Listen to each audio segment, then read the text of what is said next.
I grew up believing weddings were meant to be the happiest days of a woman's life. From the time I was a little girl, I had imagined walking down the aisle with sunlight streaming through the stained glass windows of a church, flowers perfuming the air, and my family beaming with pride. I thought love would be celebrated, that the day would belong to me and the man I chose.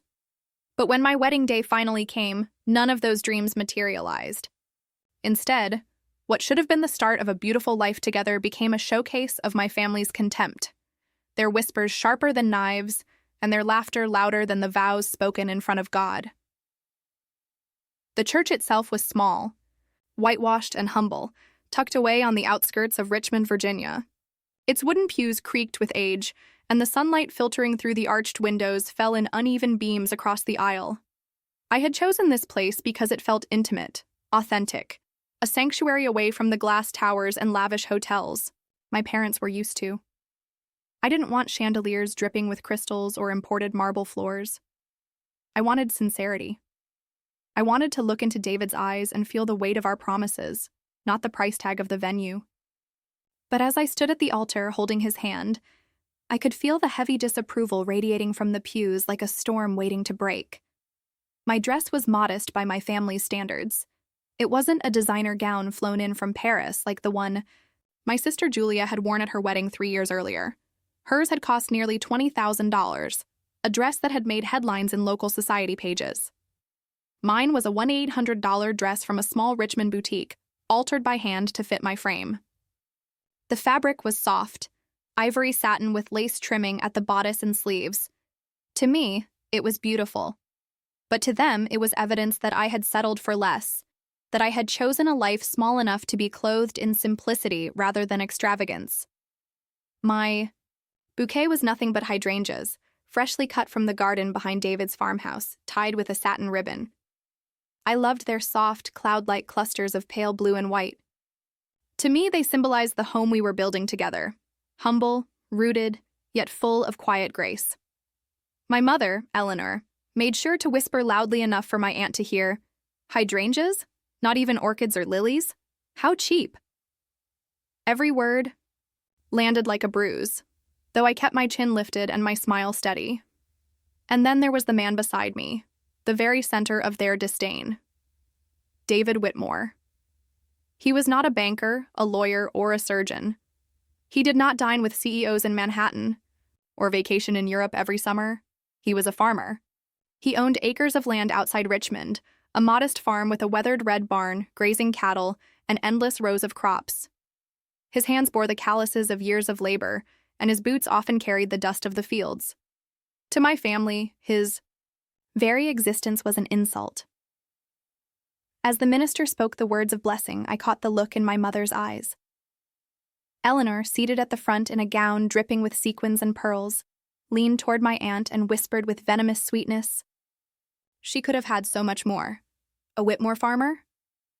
My father, Gregory, sat stiff and cold beside her. He didn't even bother to whisper. His smirk said it all.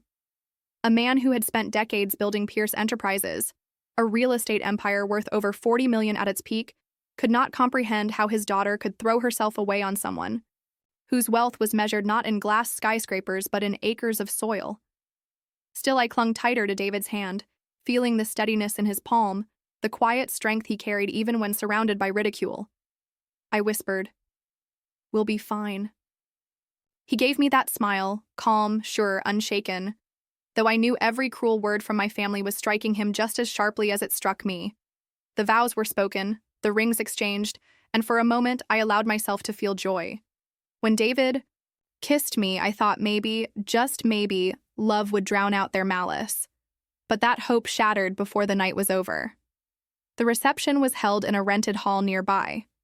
I had tried to keep it simple. Strings of white lights overhead, long tables draped in linen, mason jars of wildflowers as centerpieces. To me, it felt warm, romantic, and full of heart. To my family, it was a downgrade, an embarrassment compared to the grand ballroom receptions they were used to. I could see it in the way Julia wrinkled her nose, in the way my father kept scanning the room as though searching for a chandelier to hang from the ceiling, in the way my mother clutched her, wine glass as though she needed it to get through the indignity of her daughter's farm wedding. It didn't take long for their disdain to turn into mockery. As the champagne flutes were raised for a toast, Julia seized her moment. She stood, her designer bridesmaid dress shimmering under the lights, and with a smile sharp enough to cut glass, she declared, "To the bride, who finally found someone who doesn't mind living in the mud." The room erupted in laughter. A chorus of voices, 200 guests strong, laughing at me, at David, at everything I had chosen for myself. My cheeks burned, hot with shame and fury, though I forced a smile so brittle it could have shattered with one more insult. David reached for my hand under the table, squeezing it. But I knew he heard it all too. I knew he saw the way my father leaned back with a smug grin, the way my mother's lips curled as she sipped her champagne like victory. Even my grandmother, who had always been the softest voice in my life, murmured just loud enough for me to hear. Bethany deserved better. I wanted to scream. I wanted to stand up and shout that this was my life, my choice, my love, that David was worth more than all their money, their penthouses in Manhattan, their yachts in Europe. But I stayed silent. I had been trained all my life to endure their cuts with grace, to smile through humiliation, to accept my place as the lesser daughter. Julia was the star, the genius, the one paraded at every gala. I was the one who was expected to fade quietly into the background. That night, as we danced our first dance, I tried to hold on to the joy of being in David's arms. The music swelled, his voice whispered against my ear. Ignore them. They don't matter. And I wanted to believe him. I wanted to let their laughter fade into nothing. But the truth was, their voices echoed inside me, louder than the music, louder than my heartbeat. I knew then that my wedding day, the day I had imagined as the happiest of my life, had been stolen. Not by chance, not by bad luck, but by the very people who should have loved me most. My family had used it as a stage, not to celebrate, but to belittle, to remind me once more of how insignificant I was in their eyes. As the night drew to a close, David and I left the hall in silence. The gravel crunched under our shoes as we walked to his old pickup truck, the one my father had once sneered at as a farmer's carriage. David opened the door for me and I slid inside, clutching my bouquet of hydrangeas, their petals, already beginning to wilt. When he climbed in beside me, he didn't start the engine right away. Instead, he reached across the seat, took my hand, and said softly, "They'll never see it, but you will. You'll see what we can build. And one day, they'll regret every word." I turned to him, tears blurring my vision, and nodded. His eyes held no doubt, no shame, only determination. And in that moment, I realized something I had never understood before. This marriage was not just about love. It was about resilience. It was about standing against the tide of arrogance and proving that worth was not measured in dollars paraded at galas, but in the quiet strength of building something real. As we drove away into the Virginia night, the laughter from the reception, still ringing in my ears, I whispered a silent vow to myself. They would not break me. This might not have been the happiest day of my life, but it would be the beginning of the life I chose for myself, free from their chains of wealth and judgment. And though I didn't yet know it, that farm they mocked would one day become the very foundation of my freedom. Life on the Whitmore farm outside Richmond was nothing like the glass towers and polished boardrooms my family adored. If my parents' mansion in New York City had been a palace of glass and marble, this farmhouse was its opposite, a place of wood, earth, and weather. The house itself stood tall but worn, a two-story structure with white paint that peeled in, places and green shutters that needed repainting every few years. The wraparound porch sagged slightly on the western side, and in the summer the climbing roses grew wild along the railing. The barn, once painted a bright red, had faded into something closer to rust. Its doors groaned when pulled open, and in the evenings the swallows returned to their nests in the rafters, swooping low over the fields before dusk. The gravel driveway was always a test of patience after rainstorms, transforming into rutted mud that splashed against the tires of David's old pickup. Yet, despite its imperfections, or perhaps because of them, The place felt more alive than any penthouse or ballroom I had ever set foot in. It was not perfect, but it was real. An atmosphere. For all its wealth, my family's mansion had always been cold. Silent halls, polished furniture no one dared touch, conversations reduced to power plays and status updates.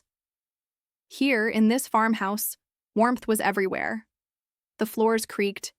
Under your feet, the windows let in the scent of cut grass, and the kitchen table was a place where neighbors and workers were welcome without invitation. I had never known what home felt like until then. David, of course, was the heart of it. He worked tirelessly, rising with the sun and often working well past dark. To my family, the image of him trudging through the fields in muddy boots would have been the ultimate embarrassment, but I saw something else entirely. I saw his brilliance. He was more than a farmer. He was a thinker, an innovator. While my parents dismissed him as someone beneath their notice, David spent nights at the kitchen table sketching out irrigation designs, researching soil conditions, and calculating crop rotations that could double yields. It started small. At Wyam, first he grew the basics: corn, soybeans, wheat, selling them to local markets and feed suppliers. But David had ideas that went beyond tradition. He saw the rise of demand for organic produce, the growing awareness of sustainability, and he believed we could be at the forefront of it. I still remember him standing in the fields one evening, the sky painted orange with sunset, as he explained it to me. "People don't just want food anymore," he said. "They want food they can trust. We can give them that." I nodded, but I don't think I fully understood the scope of his vision then. I only knew that when David spoke about the land, his eyes lit up in a way that made me believe him completely. The early years were hard.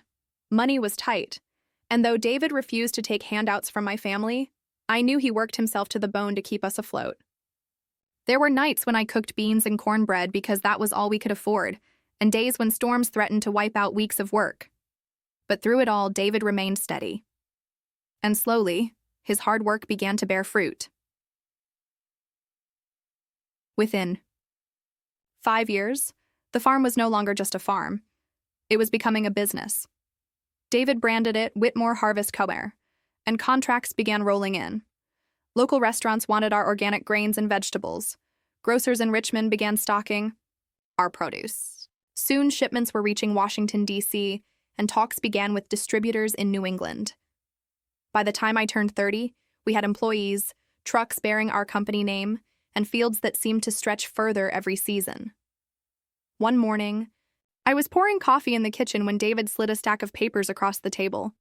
His face was calm, but there was a spark in his eyes. "Take a look," he said. I glanced at the numbers, my brow furrowing as I tried to make sense of them. Then it hit me. My hands trembled as I whispered, 8.2 million? David smiled, sipping his coffee as though it were nothing. "That's what we brought in last year. After expenses, we still cleared over 3 million. I nearly dropped my mug. We were millionaires, quietly, without anyone realizing it, not even my parents. Yet, even as our lives changed, the way my family viewed us did not. Every year, Julia sent Christmas cards from London, her picture-perfect family posing in designer clothes outside their townhouse. Each card came with a handwritten note filled with updates about galas, art auctions, and summer holidays in the Bay, south of France. My parents sent emails from their cruises through Europe, sipping wine on yachts, their tone dripping with superiority. Not once did they ask about the farm, about David, about me. To them, we were living in the mud. I did not reply, not because I was bitter, though part of me was, but because I knew I didn't need to. Their world revolved around appearance and applause. Ours revolved around substance. While they paraded their riches, we were building something sturdier. Often thought back to that wedding day, to the laughter that had cut so deep.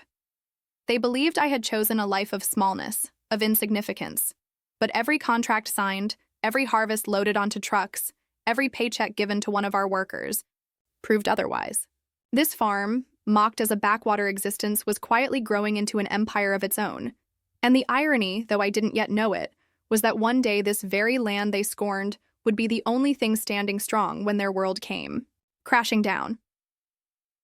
For now, though, I learned to live between two realities, the one where my family flaunted their wealth and dismissed me, and the one where David and I built our future with our own hands. And every time I walked the fields at dawn, dew clinging to the stalks, the horizon stretching wide and endless, I knew I had chosen the better life. This wasn't mud. This was freedom. The fall of my family did not happen all at once. It came, slowly, like cracks spreading through marble, starting so small they were easy to overlook. At first, there were whispers in the business sections of newspapers, small articles buried beneath larger headlines. Pierce Enterprises, once the shining jewel of my father's ambition, was stumbling. Real estate projects in Miami had stalled, and a development in Chicago was drawing scrutiny for environmental violations. My father, Gregory Pierce, brushed it all off when reporters asked. "Temporary setbacks," he would say, his voice as smooth as ever. But cracks, once they appear, never stop growing. They deepen, they split, they multiply. By the time the lawsuits came, the foundations of Pierce Enterprises were already weak. Investors began to pull out, and within months, the whispers had turned into roars. I still remember the day the headline broke across the Wall Street Journal. Pierce Enterprises declares bankruptcy, assets frozen amid investigations. I had been in the farmhouse laundry room, folding shirts while the scent of fresh linen filled the air, when the news alert buzzed across my phone. The bold black letters stared at me from the screen, and for a moment I simply stood there, stunned. My father's empire, worth more than $40 million at its height, had collapsed. The marble floors, the Manhattan penthouse, the yachts sailing across Europe, all of it had come crashing down. The first phone call came just hours later. It was Julia. For years, her voice had been honey-coated with superiority, every word, reminding me of her perfect life in London with her townhouse and designer gowns. But now, when she spoke, her voice trembled. "We need help," she whispered. The words sent a strange chill through me. For years, I had been the one needing help, the one looked down upon, the one my family considered small and insignificant. And now it was Julia who was reaching across the chasm between us.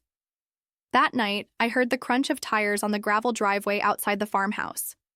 When I looked through the window, headlights cut through the dark, and there they were, my parents, Julia, and her husband Richard, all climbing out of a sleek black car that seemed completely out of place in front of our weathered porch.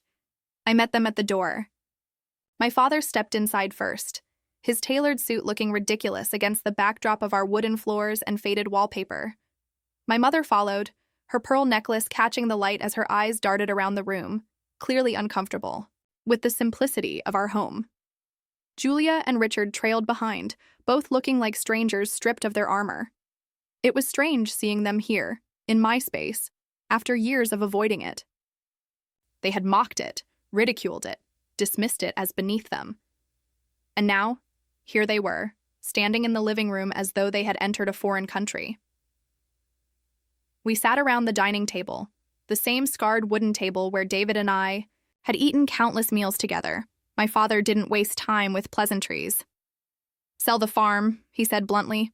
"You can get at least $25 million for the land. That will give us room to rebuild." His words hung in the air, like poison. I stared at him, trying to process the audacity of it. For years, this farm had been nothing but a punchline to my family, a symbol of my failure, a reminder of how far beneath them I had supposedly fallen. And now, in their desperation, it was suddenly the golden ticket, the solution to all their problems. David sat back in his chair, his expression calm, though I could see the storm brewing in his eyes. He didn't speak, not yet. He wanted me to answer. My mother's eyes flicked toward me, her tone sharp as she added, "Don't be selfish. This family has carried you for years. It's time you gave back." I almost laughed. Carried me? The same family who had mocked me on my wedding day, who had called my husband a failure, who had erased my name from conversations as though I were invisible. They were now rewriting history. Carried me? They had dragged me through humiliation, through silence, through years of being dismissed. I looked my father in the eye. "This farm isn't for sale." Julia's voice cracked, her polished veneer breaking. "You don't understand. We've lost everything. My townhouse in London is gone. The Manhattan penthouse seized. We have nowhere to go. Her husband Richard spoke up, his voice bitter. We're drowning in debt. Every account is frozen, every property stripped away. If we can just get through this rough patch, we can rebuild. But we need your land. It's the only thing left. With value. Finally, David leaned forward, his voice steady and strong. The farm you mocked is more than land. It's the foundation of a company that employs over 200 people. We won't destroy that to save your empire of lies. The silence that followed was so heavy it felt like the air itself had thickened. My mother's lips tightened, my father's jaw clenched, and Julia's eyes filled with tears she tried to blink away. For the first time in my life, they were the ones sitting powerless at my table, and I was the one holding the choice in my hands. The conversation dragged on into the night, filled with pleas, accusations, and veiled threats. My father tried to intimidate, reminding me of all he had given me growing up.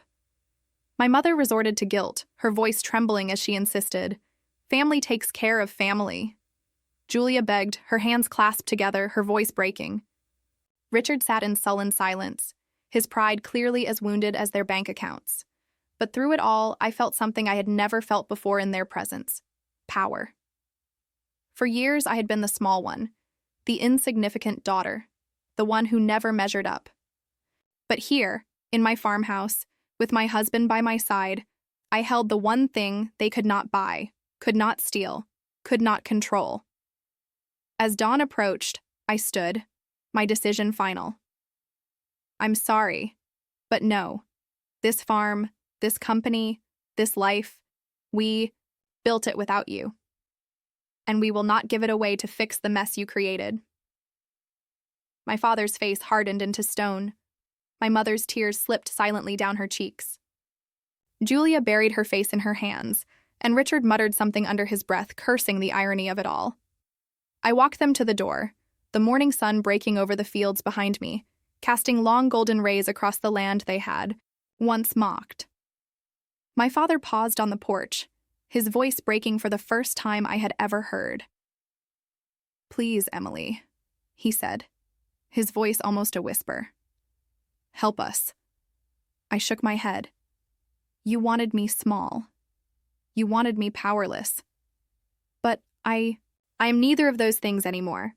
This farm is not your salvation. It is mine. They left in silence, their car rolling slowly down the gravel drive, disappearing into the horizon. I stood there long after they were gone, my heart pounding, my hands trembling. For years, I had lived in the shadow of their judgment. For years, I had been defined by their scorn. But now at last, the balance had shifted. The farm they mocked was my strength. The life they dismissed was my triumph. And their fall was the proof that arrogance, no matter how gilded, cannot stand forever. I turned back toward the farmhouse, where David waited for me in the doorway. His eyes met mine, steady and proud, and I knew we had crossed a threshold. There was no going back. The Pierces had fallen, and I had finally risen. The confrontation did not end the night my family sat in my farmhouse demanding I sell the land. It lingered in the air like smoke after a fire, staining everything it touched. That night, after they left, I lay awake, in our bedroom, staring at the ceiling while David's steady breathing beside me was the only sound that reminded me I was not alone. My mind replayed their voices again and again. My father's sharp commands, my mother's poisonous guilt, Julia's sobs that rang hollow even in desperation. Morning came, and with it a strange silence. It wasn't peace. Not yet. It was the kind of silence that follows a storm, when the world holds its breath to see what remains. I went to the porch with a cup of coffee, the steam rising in the cool dawn, and watched as the sunlight poured over the fields. The land stretched wide before me, steady and golden, indifferent to the drama of the night before. The wheat did not care about bankruptcy. The cattle did not care about bankruptcy. Life here continued. But inside me, something had shifted. For the first time, I had stood against my family and refused to bow to them. For the first time, I had chosen myself. Later that day, they returned. I heard their car before I saw it, the sound of tires crunching against the gravel driveway. David, who had been in the barn, wiped his hands on a rag and walked toward the porch just as I did. We stood side by side as the sleek black sedan rolled to a stop. When the doors opened, I saw what arrogance stripped away truly looked like. My father, once the commanding figure of Pierce Enterprises, seemed smaller. His suit, though still tailored, hung loosely as if he had lost weight. My mother's pearls still clung stubbornly around her neck, but her face was lined with exhaustion. Julia's mascara streaked from crying, and Richard looked as though every ounce of pride had been drained from him. They entered the house without asking, as though habit overruled humility. We gathered again at the dining table, the same one, where the night before they had tried to bully and guilt me into selling. This time their tones were less sharp, their words more desperate. "Emily," my father began, his voice strained, "we need you to reconsider. This land, it's the only way." I sat across from him, my hands folded on the table. "I told you last night. The answer is no." My mother leaned forward, her eyes glassy. "Please think of your family. We raised you, gave you everything. Now it's your turn to help us." I bit back a bitter laugh. "You raised me to believe I was nothing. You gave me reminders every day that Julia was better, brighter, more deserving. On my wedding day, you didn't toast to my happiness. You mocked me. And now you want me to believe we are family? That we share some bond that obligates me to save you?" Julia sniffled, her hands twisting together. "I was cruel, I know. I didn't mean for it to cut so deep. But don't punish us. Forever. You can fix this with one decision." It was David who spoke next, his voice calm but edged with steel. "What you're asking would not just fix something. It would destroy what we've built. This farm isn't land to be sold. It's the foundation of a company that employs 200 people, families who rely on us. We won't burn it down so you can cling to the ashes of Pierce Enterprises." My father's jaw tightened. He turned to me as if David hadn't spoken at all. "Emily, your husband doesn't understand. This is about legacy, about restoring what was lost. Do you want to see the Pierce name vanish into nothing?" For years I had feared his disapproval. For years, I had bent under the weight of his expectations, convinced that if I just tried harder, did better, maybe one day he would see me as enough. But looking at him now, stripped of power, clinging to pride like a drowning man clings to driftwood, I felt nothing but clarity. "The Pierce name means nothing to me anymore," I said quietly. The silence that followed was suffocating. My father's face went pale, my mother gasped, and Julia covered her mouth as though I had just spoken blasphemy. But it was the truth. I stood, pushing back my chair. "You came here thinking you could demand that I would fold the way I always did. But I'm not the girl you mocked at the altar. I'm not the daughter who kept apologizing for existing. I am the woman who built a life you never thought possible, and I will not give it away to save you." My mother's tears fell freely now. She whispered, "We have nothing left." I met her gaze, my voice steady. "That's not my burden to carry." At last they understood. My father's shoulders sagged, his eyes hollow. He stood slowly, motioning for the others to follow. Together, they walked out the door, down the porch steps, across the gravel drive. I followed behind, not out of obligation, but out of finality, to see them leave. On the porch, the morning sun painted the horizon gold, the fields glowing as if touched by firelight. My father paused before getting into the car. His voice, usually sharp and commanding, was weak. "Please, Emily," he said, almost whispering. "Help us." I shook my head. "No, you wanted me small. You wanted me powerless. But I am neither of those things anymore. This farm, this company, this life. We built it without you, and we will not give it away." He nodded once, defeated, and slid into the car. They drove off, the dust rising behind their tires, until the road swallowed them whole. When their car disappeared over the horizon, I felt it, the weight lifting from my shoulders. For years, I had lived under their shadow, my choices diminished, my worth questioned, my love mocked. But now, as the silence returned, I knew something had ended, and something else had begun. David stepped beside me, wrapping his arm around my shoulders. "You did it," he whispered. I leaned against him, letting the warmth of his presence steady me. "We did it," I corrected softly. We stood there together, gazing at the farmhouse, at the fields that stretched wide under the morning light. The farm they had scorned, the life they had belittled, was no longer a point of shame. It was proof that love, resilience, and hard work could outlast arrogance, wealth, and cruelty. I thought back to my wedding day, to the sound of Julia's toast echoing in the reception hall, to the bride who found someone who doesn't mind living in the mud. How many nights had those words haunted me? How many times had I wondered if they were right, if I had chosen a smaller life, a lesser path? But standing there, with the farm thriving, with employees who depended on us, with the freedom to say no to those who once controlled me, I knew the truth. This was not mud. This was freedom. For the first time, I wasn't just surviving their scorn. I was living free of it. And freedom, I realized, was worth more than all the millions they had ever flaunted.